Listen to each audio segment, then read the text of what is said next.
Assalamualaikum warahmatullahi wabarakatuh.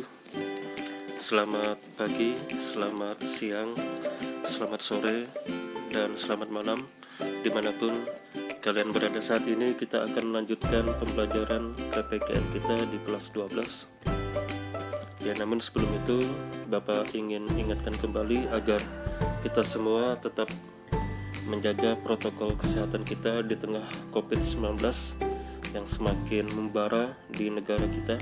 Tetap melakukan protokol kesehatan seperti mencuci tangan, menggunakan masker, dan menjaga jarak. Pada pembelajaran bab 2 ini, kita akan mempelajari tentang perlindungan dan penegakan hukum di Indonesia. Nah, tujuan daripada pembelajaran kita yang pertama, menjalankan perilaku orang beriman dalam praktek perlindungan dan penegakan hukum untuk menjamin keadilan dan kedamaian. Yang kedua, berperilaku jujur dalam praktek perlindungan dan penegakan hukum di tengah masyarakat. Yang ketiga, mengevaluasi praktek perlindungan dan penegakan hukum untuk menjamin keadilan dan kedamaian. Yang terakhir, mendemonstrasikan hasil evaluasi praktik pelindungan dan penegakan hukum. Oke, jadi inilah tujuan daripada pembelajaran kita di materi bab 2 ini.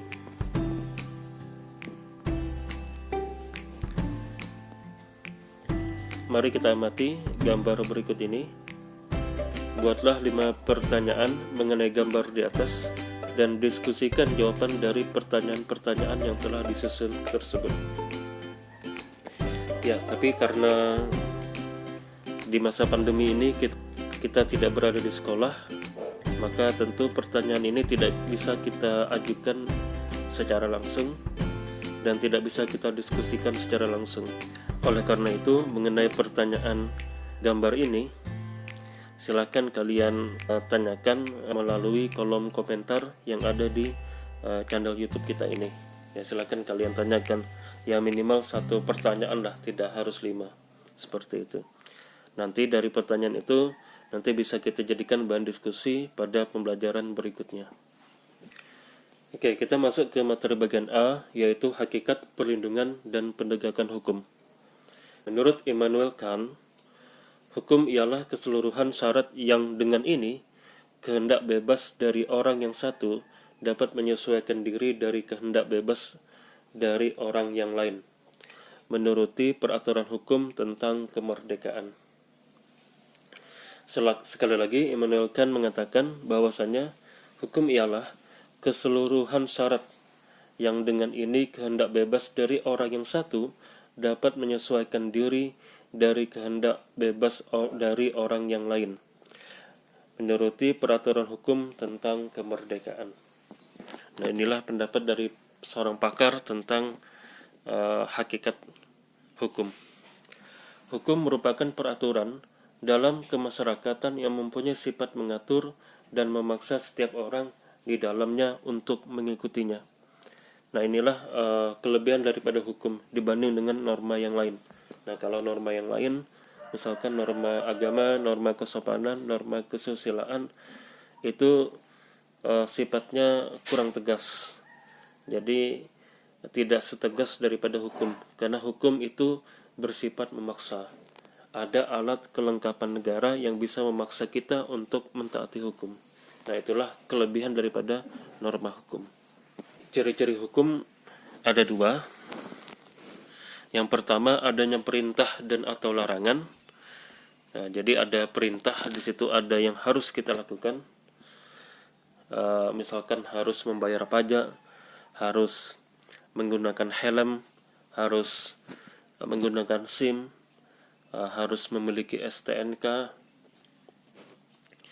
harus menghormati orang lain, dan seterusnya. Atau bisa juga berupa larangan, ya misalkan larangan untuk mencuri, larangan untuk membunuh, larangan untuk melanggar lampu lalu lintas, ya, dan seterusnya. Dan yang kedua, perintah dan atau larangan itu harus dipatuhi atau ditaati setiap orang. Oleh karena itu, setiap orang wajib menjalankan hukum di mana hukum tersebut diberlakukan. Jikalau dengan sengaja melanggar kaidah tersebut, akan dikenakan sanksi berupa hukuman. Nah, jadi ciri hukum di sini ada dua. Yang pertama ada perintah dan larangan. Yang kedua, perintah dan larangan itu wajib ditaati oleh setiap orang. Profesor Mr. Dr. L.J. van Andelvorn mengungkapkan, tujuan hukum ialah mengatur pergaulan hidup manusia secara damai. Nah, jadi menurut Van Andelvorn, hukum itu adalah untuk membuat kita damai. Berikutnya, masih materi bagian A, hakikat pelindungan dan penegakan hukum. Indonesia sebagai negara hukum itu terlihat jelas di dalam Undang-Undang Dasar Negara Republik Indonesia, ya, tepatnya di dalam pasal 1 ayat 3 Undang-Undang Dasar 1945 yang berbunyi, negara Indonesia adalah negara hukum. Nah, dulu pasal ini tidak ada di dalam Undang-Undang Dasar yang lama, tetapi ada di dalam penjelasan. Nah, lalu kemudian setelah amandemen UUD 1945, penjelasan dihapus, dan karena kalimat ini sangat penting, kalimat ini merupakan kalimat penegas, maka dibuatlah bunyi pasal 1 ayat 3 yang sudah kita ketahui tadi, yaitu negara Indonesia adalah negara hukum. Jadi negara kita adalah negara Rechtsstaat, ya, bukan negara Maatstaat. Nah, negara Rechtsstaat artinya negara hukum. Kalau negara Maatstaat itu berarti negara kekuasaan. Menurut Philippus M. Hajon, perlindungan hukum adalah perlindungan akan harkat dan martabat serta pengakuan terhadap hak-hak asasi manusia yang dimiliki oleh subjek hukum berdasarkan ketentuan hukum dari kewenangan atau sebagai kumpulan peraturan atau kaidah yang akan dapat melindungi suatu hal dari hal lainnya. Jadi menurut Philippus, bahwasanya hukum itu adalah untuk melindungi harkat dan martabat manusia, ya, sesuai dengan hak asasi manusia kita. Nah, itulah daripada perlindungan hukum. Berikutnya, penegakan hukum menurut Jimli As-Siddiqi, yaitu proses dilakukannya upaya untuk tegaknya atau berfungsinya norma-norma hukum secara nyata sebagai pedoman perilaku dalam lalu lintas atau hubungan-hubungan hukum dalam kehidupan bermasyarakat dan bernegara.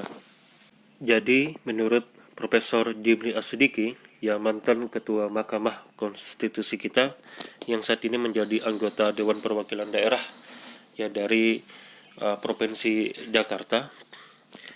Nah, beliau menyatakan bahwasanya penegakan hukum itu adalah tegaknya atau berfungsinya norma-norma hukum. Nah, jadi norma-norma hukum yang ada di negara kita itu ditegakkan, ya, ditegakkan dengan setegak-tegaknya. Nah, misalkan hukum KUHP kita itu ditegakkan oleh kepolisian, oleh jaksa, dan juga oleh hakim. Nah, itulah yang dimaksud dengan penegakan hukum. Di Indonesia, salah satu contoh perlindungan hukum adalah perlindungan terhadap konsumen yang diatur dalam Undang-Undang Nomor 8 Tahun 1999 tentang perlindungan konsumen. Nah, jadi inilah salah satu contoh daripada perlindungan hukum, ya, terhadap konsumen, sehingga para pedagang itu wajib memastikan bahwasanya barang dagangannya itu aman terhadap konsumennya. Misalkan ada BPOM, ada, kalau untuk umat Islam ada halal MUI, ya, dan seterusnya. Penegakan hukum dapat dipahami pula sebagai sebuah tindakan yang bertujuan agar hukum dapat berfungsi sebagaimana mestinya. Kondisi apabila perlindungan dan penegakan hukum dapat dilaksanakan dengan baik, yaitu yang pertama, terciptanya supremasi hukum. Jadi hukum akan tegak, ya, akan suprem. Yang kedua, tegaknya keadilan dalam masyarakat. Nah, inilah daripada tujuan hukum, yaitu keadilan, ya, keadilan bagi seluruh masyarakat. Yang ketiga, menjamin masyarakat yang tertib. Inilah materi yang bisa kita sajikan pada pertemuan saat ini. Untuk pembelajaran Berikutnya kita akan mempelajari tentang materi bagian B, yaitu peran lembaga penegak hukum dalam menjamin keadilan dan kedamaian. Sekian materi kita saat ini.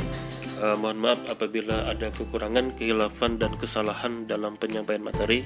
Ya tentu materi kita ini belumlah sempurna, belumlah lengkap. Oleh karena itu Bapak tetap menyarankan kepada kalian semua untuk mencari materi-materi dari referensi-referensi lainnya, ya dari buku paket kita atau buku-buku lainnya atau e-book yang ada di internet. Silakan kalian pelajari.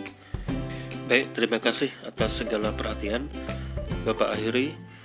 Wassalamualaikum warahmatullahi wabarakatuh. Selamat pagi, selamat siang, selamat sore, dan selamat malam.